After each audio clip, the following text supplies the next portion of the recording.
All right, let's jump right in with our deep dive today and talk about something pretty cool. Sounds good. Picture this. The Aero India Airshow 2023. Yeah. A massive showcase of all the latest in aviation tech. But here's the thing. This year was different. Oh, yeah. How so? For the first time ever, they had two stealth fighter giants right there on the tarmac together. The US F-35 Okay. and the Russian Su-57, face to face. So naturally, everyone's wondering which one comes out on top, right? Well, what's particularly interesting about all this is the kind of geopolitical backdrop. The Indian Air Force, they're facing this thing they call the stealth gap. Interesting. Tell me more about this stealth gap. What's that all about? Well, basically, China and Pakistan have been, really boosting their stealth fighter fleets, and India's feeling the pressure to keep up, to, not fall behind. I see. So they're kind of caught in the middle of this arms race, in a way. Exactly. So that's why they're looking at both the F-35 and the Su-57, trying to figure out which way to go. Yeah. It's a tough spot to be in, for sure. Okay, so, break it down for me. Why is this stealth gap such a big deal for India specifically? Okay, well, imagine you're playing hide and seek, right? Uh-huh. But your opponent, they've got this invisibility cloak. Whoa, okay, I like where this is going. That's kind of what stealth technology does. It makes it super hard for radar systems to detect an aircraft. Right. So stealth fighters can basically slip right into enemy territory undetected. Massive advantage. Wow. And India, they've got potential threats from both China and Pakistan, right? They really can't afford to fall behind in this stealth game. That makes a lot of sense. So it's not just about having the cool new tech, it's about their actual security, staying ahead of the curve, or, the radar. But it's got to throw a wrench into things on the international relations side of things too, right? Absolutely, yeah. It's a tricky situation. I mean, Russia sees this as an opportunity to get closer to India by, offering them this cutting-edge Su-57. And then, on the other hand, the U.S. is also trying to win India over with their F-35. So it's this kind of tug of war with India right in the middle. Wow. Okay, talk about high stakes. So let's actually dive into these stealth fighters now, starting with the Su-57, which has this pretty intense nickname, the Felon. What makes this Russian jet such a beast? Well, first off, it's packed with cutting-edge tech. I mean, we're talking supersonic speeds, special materials that make it stealthy, advanced radar systems, and all its weapons are tucked away inside, Keeps it sleek and aerodynamic. Okay, getting some serious Top Gun vibes here. Yeah. But there's got to be more to it than just speed and stealth, right? Oh, absolutely. The Su-57 actually has this AI system that helps the pilot make decisions, almost like a co-pilot, right there in the cockpit. Wow, that's crazy. Yeah, and then there's the firepower. It's armed with K-77M missiles, and get this, there's even talk about adding hypersonic R-37M missiles. Oh, wait, hold on. Hypersonic missiles? Yeah. Okay, you got to break that down for me. What does that even mean? These things are incredibly fast, 5 times the speed of sound, right? Practically impossible to intercept. If they do end up equipping the Su-57 with these, it could be a real game changer strategically. Okay, that is wild. Yeah. But it gets even crazier. The Su-57, it's not even meant to fly alone, right? Right, yeah. It's designed to work with this drone called the S-70 Okhotnik, which acts like a loyal wingman. Kind of like, a sidekick in the air. Yep.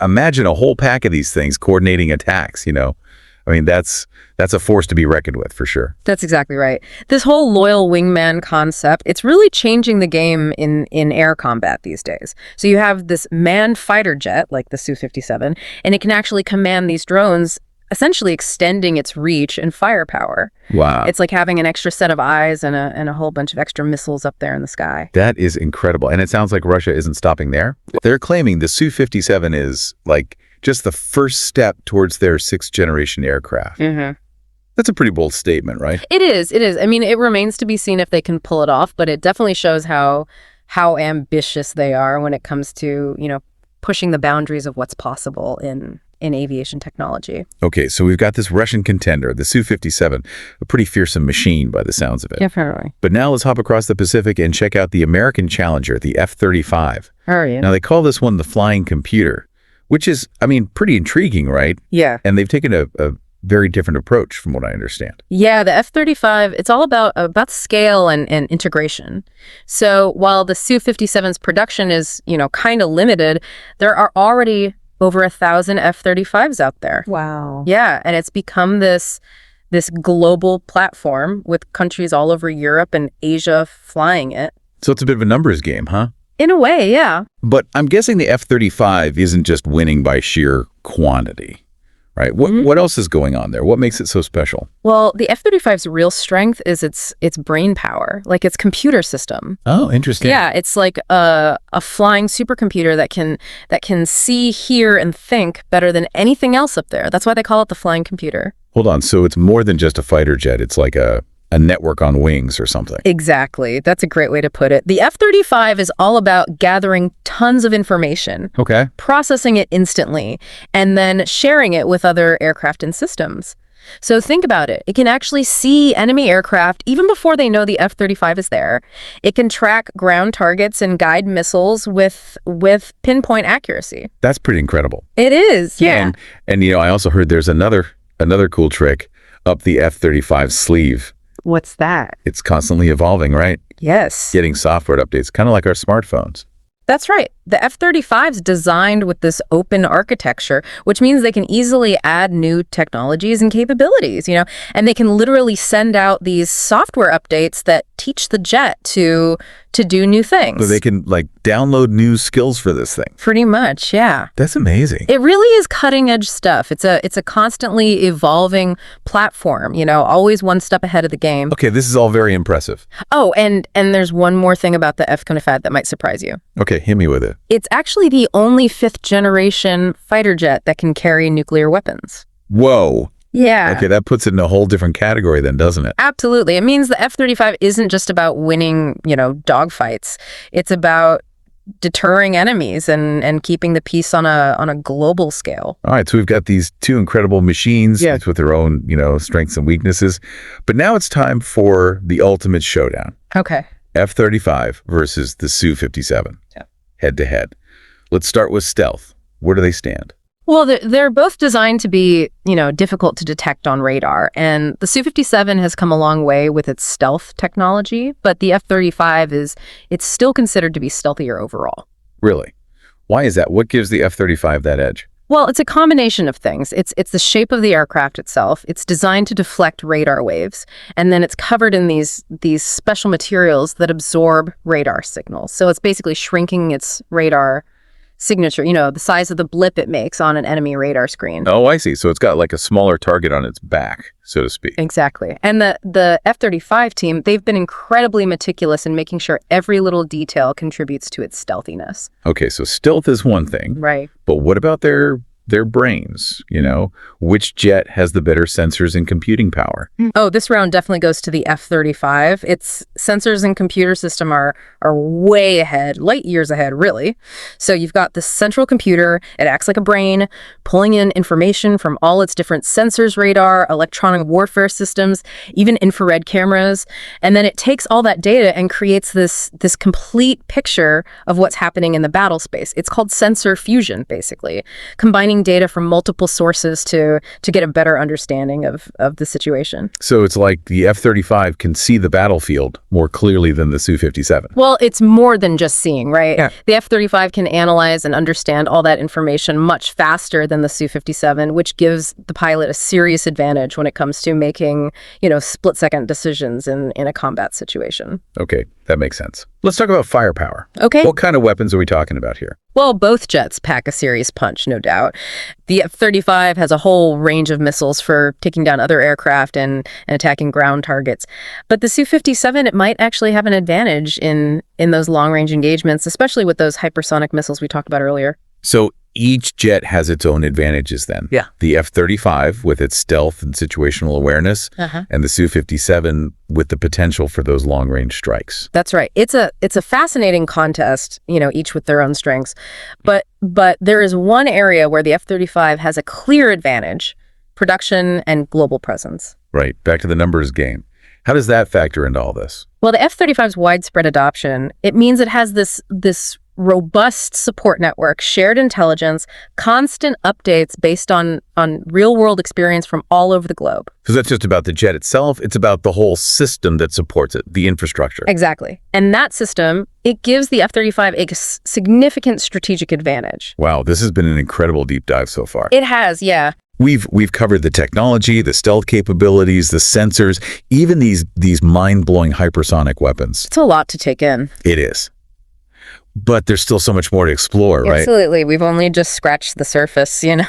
I mean, we need to consider the bigger picture, like how this rivalry impacts the global balance of power and what it means for the future of air combat in general. That's what we're going to dive into next. So stay tuned, folks. This is going to be a wild ride. It is. Buckle up. So, we were just talking about this F-35 global network. Yeah, it's a pretty big deal, isn't it? It's like, I don't know, having a whole squadron watching your back no matter where you are. It is. It's a huge force multiplier. But how does that really work on the battlefield? Well, imagine this. A whole network of F-35 all over the world, sharing information in real time, coordinating their strategies.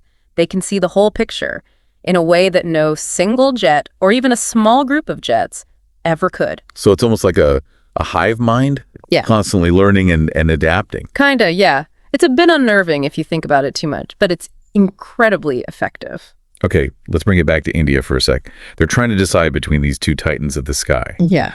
What factors do you think they'll be weighing as they, choose between the F-35 and the Su-57? Yeah, well, technology is just one piece of the puzzle, right? Right. Politics, economics, even history all come into play.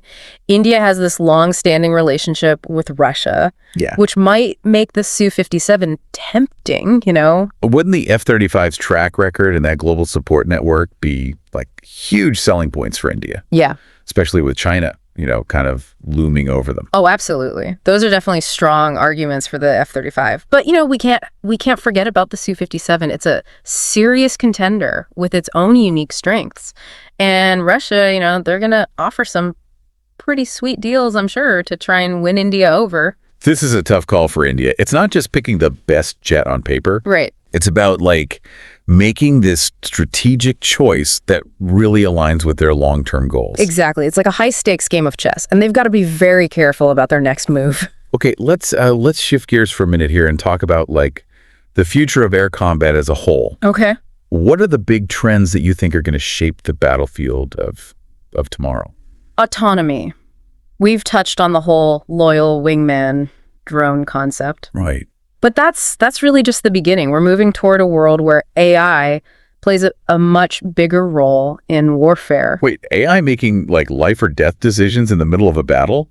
That's a bit unnerving. It is. It's a valid concern, but the truth is that AI is already changing how wars are fought. Yeah. Think of it like a highly skilled co-pilot, okay, helping the human pilot with, things like identifying targets, assessing threats, even controlling the aircraft in certain situations. So it's not about replacing pilots entirely then. Yeah. But making them more effective with AI as their wingman.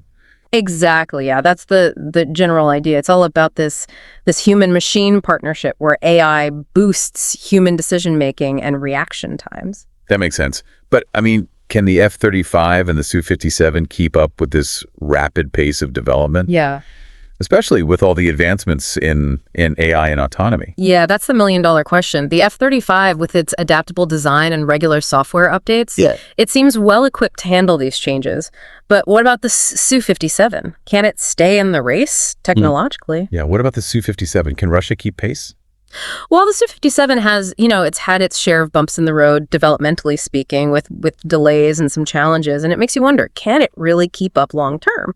Yeah. But, Russia has this history of technological innovation, so it wouldn't be wise to underestimate them. It sounds like this competition between the F-35 and the Su-57, it's just a small part of this much larger technological battle that's playing out on a global scale. It is, yeah. The quest for air superiority, it never really ends, and the stakes just keep getting higher. Yeah. We're going to see even more dramatic changes in air combat as technology continues to advance. This deep dive has been, fascinating. It has been a good one. We've gone from dissecting these stealth fighters to talking about AI, autonomy, the future of warfare. But it feels like we've only just scratched the surface. We have, yeah. There's so much more to uncover. Think about the ethics of autonomous weapons, for example, or how hypersonic technology could, completely revolutionize warfare. These are These are big, complex issues that we need to keep exploring. So where do we go from here? What should our listeners who, might not be fighter jet experts take away from all of this? Here's the key takeaway. Technology is powerful, but it's not the only factor that's driving global power dynamics. Yep. Alliances, economics, and smart strategic thinking, they all play a critical role. It's like this giant game of chess where, every move sends these ripples across the board. Exactly. And it's a game that we all need to pay attention to, because the decisions made by these major players, they're going to have a huge impact on the world we live in. So let's go back to that scene at the Aero India Airshow, the F-35 and Su-57 side by side. Yeah. Was that just a photo op, or was that like a real signal of a shift in the global balance of power? I think it's definitely more than just a picture. It shows us that we live in a world where power isn't concentrated in one place anymore. And that competition is playing out in the skies with these stealth fighters, kind of representing those national ambitions and technological prowess. Exactly. The F-35 represents that old guard, the U.S.-led alliances that have dominated for decades. Yeah. And the Su-57, it's a symbol of Russia's resurgence, their desire to challenge that old order and create their own sphere of influence. It's almost like these sleek, powerful machines are embodiments of different ideologies. Yeah, there's definitely an element of that. But it also reminds us that technology is constantly evolving and that the balance of power can shift very quickly. So what's next for this rivalry? Will the Su-57 close the gap, with its advanced capabilities and its potential for hypersonic weapons? Or will the F-35 maintain its dominance with its technology and its global network? That's the question that keeps military analysts and policymakers up at night, There's no easy answer. It all depends on so many factors. Technological breakthroughs, political decisions, even unexpected events can completely change the game. So we're left with more questions than answers. In a way, yeah. But isn't that the whole point of a deep dive, to spark our curiosity and make us think critically about the world around us? Exactly. And as we try to understand these complex challenges, one thing is for sure: the future of air combat and the global balance of power, it's anything but predictable. All right, folks, there you have it. Our deep dive into the world of stealth fighters, technological rivalries, and the constantly changing landscape of modern warfare. It's been quite a journey. It has. We hope you enjoyed it. And remember, the pursuit of knowledge never ends. So keep asking questions, keep exploring, and keep challenging the status quo. Absolutely. Keep asking those tough questions, folks. That's how we learn and grow. And thanks for joining us on this deep dive. Until next time. We've talked a lot about these awesome stealth fighters, but I want to circle back to something you mentioned earlier, this whole idea of a multipolar world. Yeah. What does that actually mean? And how did the F-35 and the Su-57 fit into that picture? Well, for a long time, the United States has been the dominant military power globally. Right. But now other countries are catching up. Think about China's rapid military modernization or Russia sort of, reasserting itself on the world stage. Yeah. That's what a multipolar world is all about. Okay. Power is becoming more spread out. Okay, so it's not just one superpower calling all the shots anymore. Right. But how does that play out in terms of international relations or global security? Does it make things more complicated? Oh, absolutely. Way more complicated. Yeah, there are more players at the table. Right. Each with their own interests and ambitions. And that can lead to, increased competition, tensions, maybe even conflict. Right. It's kind of like, if you're playing chess and suddenly you've got, multiple players making moves. Look, that's a good analogy. Instead of just two. Yeah, that makes sense. It gets a lot more complicated. And the F-35 and the Su-57 are like the knights or the rooks in this global chess match. Yeah, you could definitely see it that way. I mean, they're not just weapons. They're symbols of, power and technological advancement. Right. The F-35 kind of represents that U.S.-led alliance, that we've been talking about. And the Su-57 represents Russia's, attempt to challenge that existing order. Yeah. To say, hey, we're here too. Right. We've got our own, technological prowess. It's not just about, which jet has the better specs on paper. Right. It's about what they represent in terms of global power and that kind of thing. Absolutely. Yeah. It's all symbolic. But this whole thing with Russia trying to sell the Su-57 to India, That seems like a pretty bold move, right? It is. It's a big play. They're trying to, strengthen their ties with India, obviously, who's a major player in the region, and offering them a, state-of-the-art fighter jet is a pretty effective way to do that. Yeah, I mean, but does Russia really stand a chance against the F-35? Yeah. With all its, fancy tech and that global network and all that? It's tough, no doubt. Yeah. I mean, the F-35 is a formidable aircraft, like we've been talking about. It's got a lot going for it. But the Su-57 has its own strengths, and Russia is likely to sweeten the deal quite a bit, to make it attractive to India. Okay, so back to India for a minute. Yeah. If they do decide to buy the Su-57, what kind of message do you think that would send to the world, especially to the United States? It would definitely signal a kind of shift in India's strategic alignment, wouldn't it? Yeah. It would show that they're, willing to diversify their military partnerships, and that they're not, completely reliant on the U.S. How do you think the U.S. might react to that?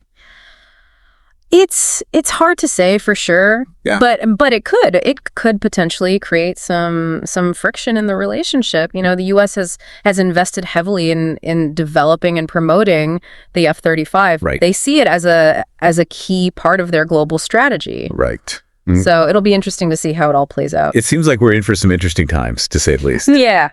This whole situation with the F-35 and the Su-57, it's like this microcosm of what's happening on the world stage. Yeah. This power struggle between, the old guard and the rising powers. That's a great way to put it. Yeah, we're witnessing a reshaping of the global order. Yeah. And these fighter jets are right in the middle of it all. This has been, a truly incredible deep dive. It has, yeah. We've covered a lot of ground. We have. We've gone from the nuts and bolts of these amazing machines, right, to the complexities of international relations and the future of global power. It's a lot. It's been a real journey. It has, yeah. And I've got to say, I've learned a ton. Me too, actually. And it's been a pleasure exploring all this with you. Likewise. And for our listeners out there, remember, the world is constantly changing. Always. And it's more important than ever to stay informed and to engage with these big issues. So keep asking those tough questions, folks. Yeah, don't be afraid to be curious. That's how we learn. Now we grow. And thanks for joining us on this deep dive. Until next time. Thanks, everyone.